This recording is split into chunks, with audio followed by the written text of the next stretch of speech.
La democracia es el corazón de la cultura política argentina. Es el resultado de una lucha que tiene la edad de la patria.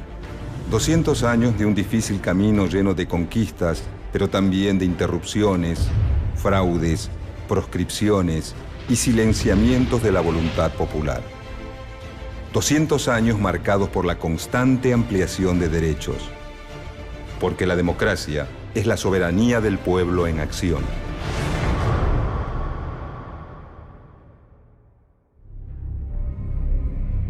En sus comienzos, las prácticas electorales de la Argentina se diferenciaban mucho de las de hoy.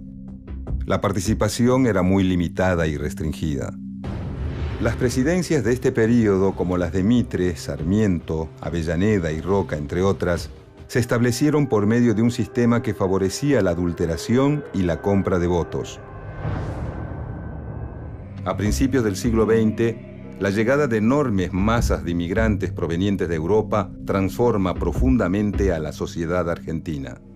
Desde su sanción, la Ley 1420 de Educación Laica, Gratuita y Obligatoria se transforma en el centro de un dinámico dispositivo de inclusión.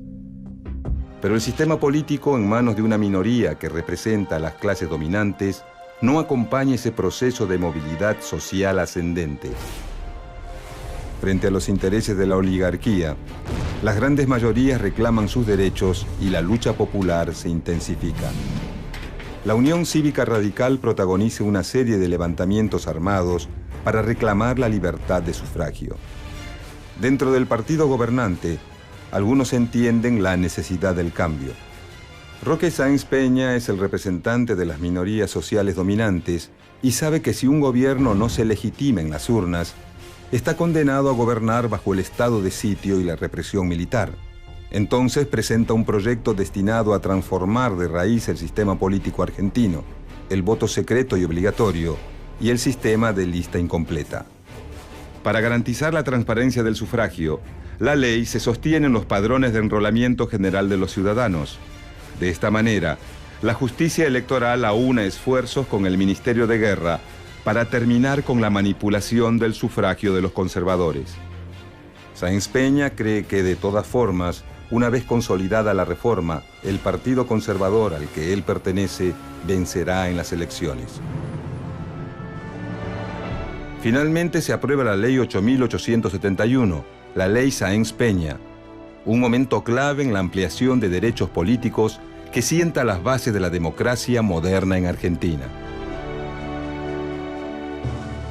En 1916, llega por primera vez a la presidencia alguien elegido por el voto masivo de las clases populares, Hipólito Yrigoyen. Los conservadores pierden el poder y se retiran de la escena, pero más temprano que tarde, regresarán a obtener por la fuerza lo que no pueden conseguir con los votos.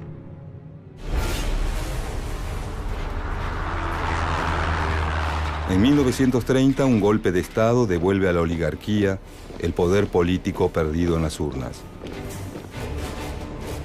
La dictadura del general Uriburu inaugura un periodo sombrío signado por el fraude electoral y la proscripción de Yrigoyen. Una época en que la violación de la autonomía del votante se vuelve regla permanente y que pasará a la historia argentina con un nombre distintivo: la década infame. El general Uriburu desconfía de la capacidad del pueblo para gobernar. Pero los años 40 traerán novedades. Del grupo de oficiales que salta a la escena pública en 1943, uno se destaca sobre el resto: Juan Domingo Perón. Su impronta, su carisma y sus decisiones políticas rápidamente lo convierten en el referente de los sectores trabajadores que vienen de años de enormes injusticias y humillaciones.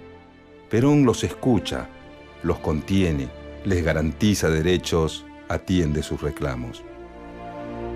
Esa relación tan intensa entre el pueblo trabajador y Perón queda sellada en una fecha en la que la historia del siglo XX parece partirse en dos: el 17 de octubre de 1945.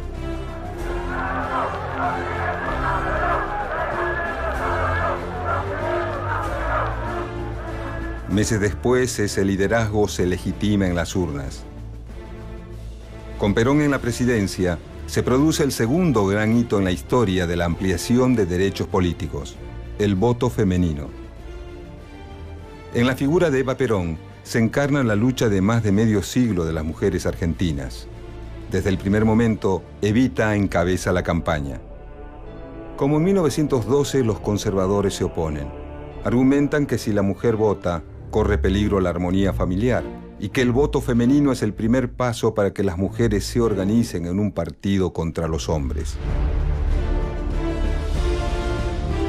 Sin embargo, el 23 de septiembre de 1947, una multitud de mujeres reunida en la Plaza del Congreso festeja la aprobación de la Ley 13.010 de sufragio femenino. Un nuevo triunfo de la democracia argentina. Mujeres de mi patria, recibo en este instante de manos del gobierno de la nación la ley que consagra nuestros derechos cívicos. La masiva concurrencia femenina a la primera elección supera cualquier expectativa. A pesar de su delicada salud, Eva Perón vota por primera y última vez en aquella jornada histórica.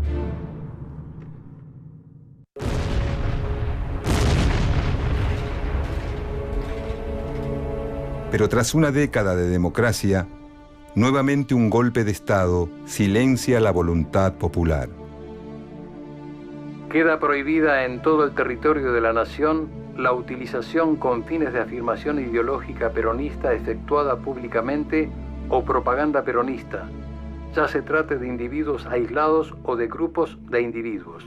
Se considera especialmente violatoria de esta disposición la utilización de la fotografía, retrato o escultura de los funcionarios peronistas y sus parientes, el nombre propio del presidente depuesto y las expresiones peronismo, peronista, justicialismo, justicialista, tercera posición.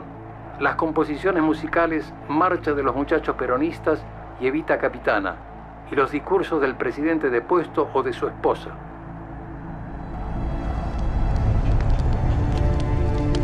A partir de 1955, con el peronismo proscripto y su líder en el exilio, se abre un largo periodo que llevará el sello de la persecución, los fusilamientos y los silencios cómplices. Una época de gobiernos tutelados, surgidos de elecciones donde la opción mayoritaria está proscripta. Gobiernos que, ante el más mínimo gesto de autonomía, serán derrocados por golpes que cada vez que se producen, arrasan no solo con el Ejecutivo, sino que intervienen arbitrariamente en el Poder Legislativo y en el Poder Judicial. En este escenario, emerge con nitidez la influencia de los medios de comunicación y su capacidad para intervenir en la escena pública. Son años de clausura de los espacios de participación. Sin embargo, la lucha social, lejos de detenerse, aumentará ante cada golpe hasta volverse imparable. Después de 18 años de prohibiciones, pero también de lucha y resistencia, renace la participación democrática. En todo el país, miles de jóvenes se convierten en protagonistas activos de su tiempo. Se inaugura así un periodo corto pero de gran intensidad, complejo, pasional, contradictorio. Un ciclo que se cerrará de la peor manera.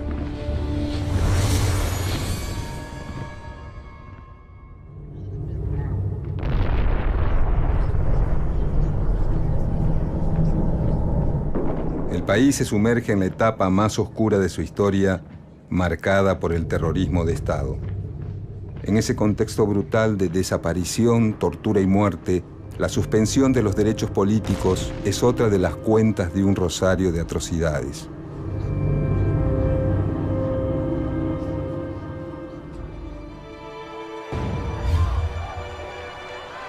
El regreso a la democracia se asume por todos como un compromiso inquebrantable de defensa de la vía institucional. Son años de recuperación de las heridas profundas y, sobre todo, de consolidación democrática. 1989. Raúl Alfonsín le entrega su mandato al presidente electo Carlos Menem. Es la primera vez, desde la sanción de la ley Sáenz Peña, que un presidente de un signo político le entrega el mando a uno de otro partido. En 1994, la reforma constitucional vuelve a ampliar derechos. Y aunque a veces ganó la bronca y la crisis puso en dura prueba nuestro credo, la democracia se fortaleció en la última década.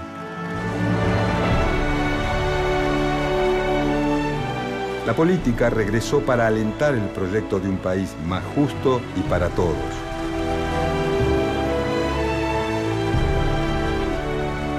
La celebración de elecciones primarias abiertas y simultáneas es un paso clave para la calidad institucional de nuestra democracia. La distribución equitativa del espacio de comunicación audiovisual pone fin a la injusticia que se vivía en cada elección, en la que los candidatos que más se escuchaban en campaña eran los que mayores recursos económicos tenían. Estas son demostraciones contundentes de que la ampliación de los derechos políticos no se detiene. Esa lucha ya centenaria, que logró incorporar a los sectores populares, a las mujeres, a los pueblos originarios, a los privados de su libertad, a los compatriotas que viven en cualquier lugar del mundo, es la misma que hoy batalla por incluir a las nuevas generaciones de argentinos que quieren ser protagonistas de su tiempo, mojones de un camino iniciado hace más de 100 años.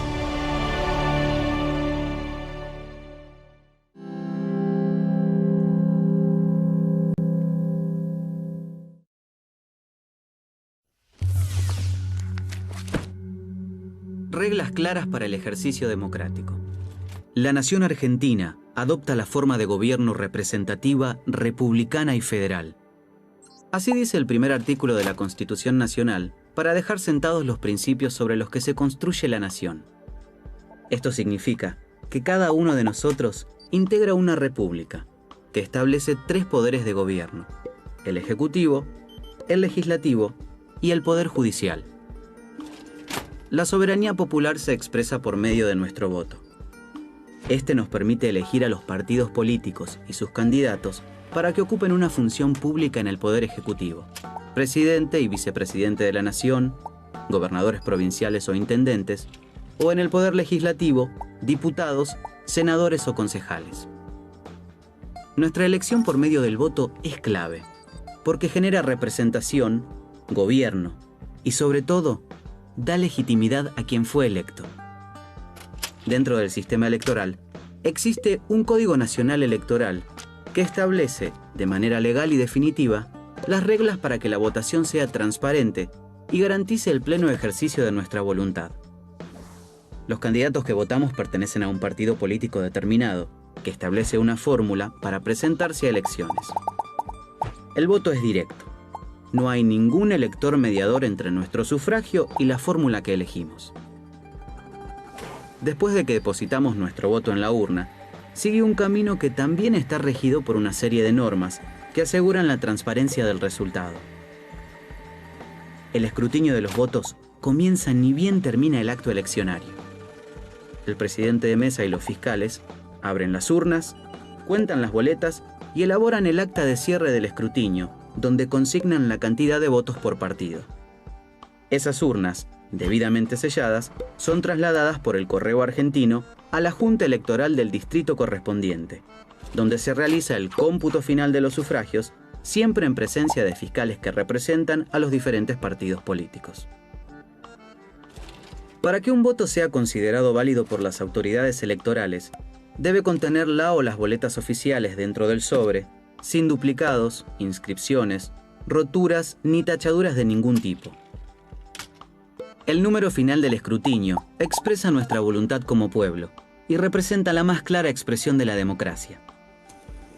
Para el caso de la elección del presidente y del vicepresidente de la Nación, los candidatos se presentan en una fórmula indivisible por un partido determinado. Aquella que resulta electa es la que obtiene más del 45% de los votos, o la que obtiene el 40% solo si existe una diferencia mayor de 10 puntos porcentuales sobre la fórmula que le sigue en cantidad de sufragios.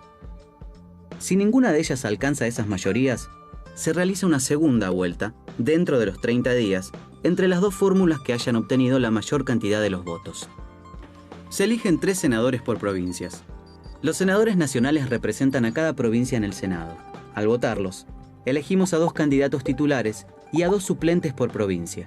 Resultan electos los 2 candidatos que obtienen la mayoría de los votos y el primero de la lista siguiente en cantidad de sufragios. Los diputados nacionales se postulan por provincia y resultan elegidos a través de un sistema de porcentajes. Esto permite el acceso de las minorías a las bancas legislativas y garantiza la pluralidad democrática para tratar de reflejar con más exactitud la voluntad de todos. Esta forma de gobierno que se apoya en los tres poderes se aplica en todo el país, de manera que los cargos ejecutivos y legislativos se votan también en las provincias, municipios o comunas argentinas. Nuestro voto consciente es el único modo de sostener la forma de gobierno representativa, republicana y federal.